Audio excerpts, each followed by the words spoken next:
어서오세요. 반갑습니다. 안녕하세요. 저는 서울에서 평범한 직장 생활을 하고 있는 40대 중반 남성입니다. 같은 직장을 다니고 있던 아내와는 결혼한 지도 20년이 다 되어 갑니다. 결혼 초에는 각자의 경력도 쌓고 신혼생활이 좋아서 조금만 더 있다가 아이를 가질 생각으로 미루고 있었습니다. 하지만 막상 아이를 가져야 할 나이가 되니 마음이 조급해서 그런지 둘 다 건강상의 문제는 없었지만 임신은 쉽게 되지 않았습니다. 그렇게 몇 년을 실패하다 보니 자연스럽게 아이가 없는 삶을 수긍해가며 살고 있었습니다. 약 6개월 전 점심때쯤 회사에서 일을 하고 있는데 퀵으로 서류 봉투를 받았습니다. 제 업무상 퀵으로 물건을 받는 것이 흔한 일이 아니었기에 그날이 선명하게 기억이 납니다. 별 생각 없이 열어본 봉투 안에는 제 아내가 찍힌 사진들과 편지가 있었습니다. 아내가 다른 남자 품에 안겨서 숙박업소에 들어가는 사진, 공영주차장에 세워놓은 차 안에서 아내가 다른 남자와 사랑을 나누는 사진, 그 밖에 충격적인 사진들이 한가득이었습니다. 부들부들 떨리는 손으로 편지를 펼쳤습니다.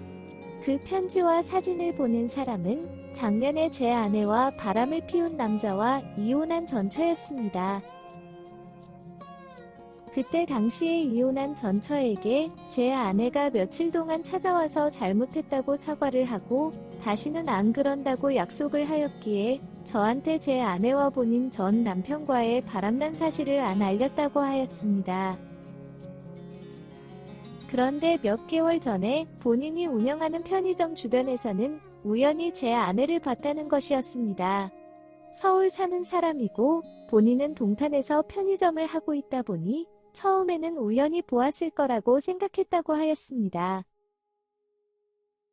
하지만 얼마 지나지 않아서부터는 자주 보이기 시작했고 제 아내가 또 바람이 났다는 것을 알게 되었다고 하였습니다. 제가 아닌 다른 남자와 주기적으로 비슷한 시간대에 전처가 운영하는 편의점 건물에 있는 모텔로 들어가고 나오는 것을 확인하였고 몇 번이나 전처가 운영하는 편의점에 들려서 피임용품과 음료수를 사서 들어간 적도 있다고 하였습니다. 제 아내가 그 전처를 못 알아보았다고 하였습니다. 역시 나 사람은 쉽게 안 변한다면서 무시하고 그냥 모른 척하려고 하였지만 제가 너무 불쌍해서 자기가 모은 사진과 자료를 넘긴다면서 저에게 보낸 것이었습니다. 작년에 있었던 사건에 대한 모든 자료와 제 아내의 반성문, 합의금 지불이행 각서도 있었고 심지어 지금 제 아내가 만나고 있는 남자의 명함도 들어있었습니다. 그날 저녁도 아내는 거래처와 선약이 있다며 늦는다고 저 먼저 퇴근하라고 하였고 정말 꾹꾹 참고 아무런 티도 내지 않은 채 집으로 들어왔습니다. 그리고 속으로 수백 번의 생각을 정리하면서 아내를 기다렸습니다. 새벽 2시가 넘어서 아내는 집으로 들어왔습니다. 잠깐 앉아서 이야기 좀 하자고 하였더니 늦게까지 일하고 왔는데 내일 이야기하자는 것이었습니다. 아까 낮에 받은 명함을 보여주며 그럼 여기다 전화해서 이야기를 먼저 해도 되겠냐고 하자 엄청 놀라면서 저에게 바로 잘못했다고 하는 것이었습니다. 뭐를 잘못했냐고 하였더니 딱 한 번의 실수라면서 지금은 연락도 안 한다고 거짓말을 하는 것이었습니다. 이미 복사해둔 수십 장의 사진을 바닥에 뿌려주자 아내는 아무 말도 하지 못했습니다. 아기 낳고 나면 처녀때 몸매로 돌아가기 힘들다면서 팅팅거렸던 것도 이러고 다니려고 했냐면서 따졌고 아내는 절대 그런 게 아니라고 하면서 이 남자가 처음이고 바로 헤어지고 뭐든지 시키는 대로 다 할 테니 용서해달라고 무릎을 꿇고 싹싹 비는 것이었습니다. 계속 거짓말만 하는 아내에게 작년 사건 자료들도 보여주니 얼굴이 하얗게 질려버렸습니다. 벌벌 떨고 있는 아내를 데리고 나와 무작정 처갓집으로 갔습니다. 새벽 4시쯤 도착한 처갓집을 무작정 들어갔고 장인 장모님께 모든 사진과 자료들을 보여드렸습니다.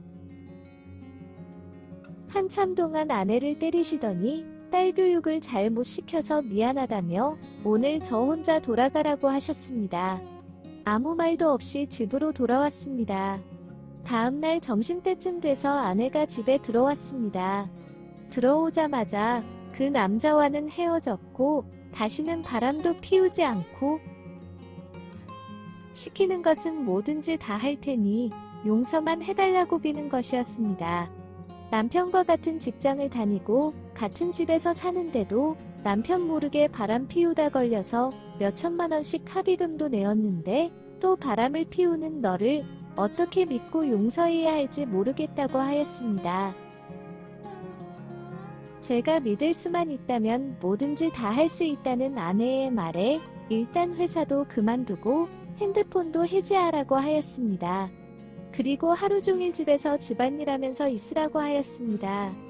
아내는 단 1초의 망설일도 없이 그렇게 하겠다고 하였고 다음 주에 바로 사직서를 제출하였고 핸드폰도 없애버렸습니다.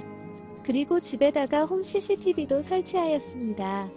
슈퍼를 가더라도 쓰레기를 버리려 가더라도 무조건 외출을 할 시에는 집 전화로 저에게 통화한 후에 다녀오기로 하였습니다. 그렇게 몇 주가 지나도 그 사진 속의 아내가 다른 남자와 사랑을 느끼는 모습이 머릿속에서 잊혀지지 않았습니다.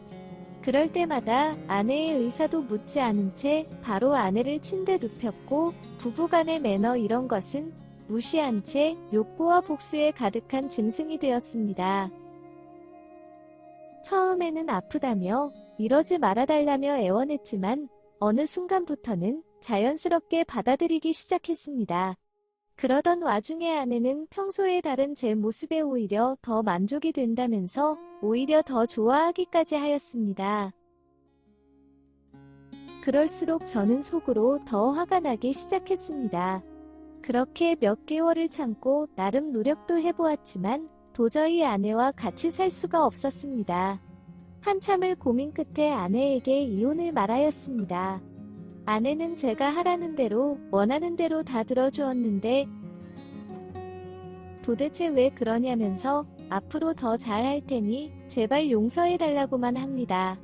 재산도 반으로 나누고 6개월간 제 월급의 반을 생활비로 줄 테니 그동안 새 직장을 구하라고 하였습니다. 그리고 내가 상간남 소송으로 위자료 받아내면 너도 마찬가지로 상간녀 소송으로 위자료 줘야 할 텐데 내가 상간남 소송 안 한 것만으로 감사하게 생각하라고 하였습니다. 계속 더 구차하게 굴면서 합의 이혼 안 해주면 이혼 소송 들어갈 것이고 그럴 경우에는 상간남 소송도 같이 진행할 거라고 하였습니다. 아내는 생각할 시간을 달라서 본인 짐을 챙겨서 처갓집으로 갔습니다. 그날 이후 장인어른께 연락이 와서 소주도 한잔하였지만 제 마음은 풀리지 않았습니다. 장인어른께서는 제가 원하는 대로 회사도 그만두고 수익도 없고 모든 연락도 다 끊은 채 집에서 크게 반성하면서 지냈던 것들을 다시 한 번만 생각해달라고 돌아가셨습니다. 다음 주에 아내와 만나서 다시 한번 이야기를 나눠보기로 하였는데 아직까지는 제 생각에는 변함이 없습니다. 남자, 여자를 떠나서 과연 어떤 사람이 저런 배우자를 용서하고 다 받아줄 수 있을까요? 그리고 실수라고 하기엔 이미 큰돈의 수업료도 지불한 상태에서 또 바람을 피웠다는 것이 제 상식에서는 실수라고 보기가 어렵습니다. 이건 습관이거나 남자의 환장한 것이 맞다고 생각합니다. 일단 만나서 다시 이야기해 보겠지만 아내가 어떤 제안을 가지고 오더라도 이혼하는 것이 맞는 거겠죠? 오늘의 사연은 여기까지입니다. 구독과 좋아요, 알림 설정 부탁드립니다. 긴 글을 읽어주셔서 감사합니다. 구독과 좋아요 꾹꾹 눌러주세요. 꾹꾹. 알림 설정도 꾹꾹 눌러주세요.